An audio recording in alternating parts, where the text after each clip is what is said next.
శృతి సత్య ఏం చేస్తావు నువ్వు ఉదయాన్నే ఎండలో కూర్చొని? అరటి చెట్లు నాటుతున్నాను సత్య. ఓకే సో బాబు కోసం పండ్ల చెట్లు అన్ని వేయాలని ప్లాన్. ఓకే ఆ ప్లాన్ లో ఇది ఫస్ట్ స్టెప్. ఓకే సో అరటి చెట్లు అన్ని నాటుతున్నాడు. వాడు అరటి పళ్ళు చాలా ఇష్టంగా తింటాడు. ఓకే అండ్ అవి కూడా కెమికల్స్ లేకుండా నేచురల్ ఫార్మింగ్ లో పెట్టాలని చెప్పేసి నా కోరిక. ఓకే అట్లాగే వాడికి అన్ని పండ్లు అవైలబుల్ గా ఉండాలని చెప్పేసి చేస్తా ఉన్నాను సత్య. ఎరువు కలుపుతా ఉన్నాను. ఓకే నెక్స్ట్ నెక్స్ట్ ఎలా చేస్తావు? చూద్దాం. ఫస్ట్ అయితే ఈ చెట్లన్నీ పండ్ల చెట్లు నాటుతున్నాను. ఓకే దాని తర్వాత మన నెక్స్ట్ స్టెప్ ఏంటో తర్వాత చెప్తాను సత్య. ఓకే మరి ఇంకా వేరే వేరే పండ్ల చెట్లు కూడా నాటుతున్నావు మనం? నాటుతున్నాను సత్య.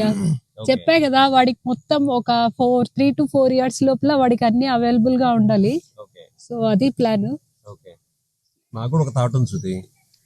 కస్టమర్స్ కూడా అందరికి అందాలని ప్లాన్ చేస్తా ఉన్నా నేను కూడా. తప్పకుండా సత్య చేద్దాం. తొందరలో ఒక 1 acre లో అట్లా ఒక 5 layer మోడల్ చేద్దాము.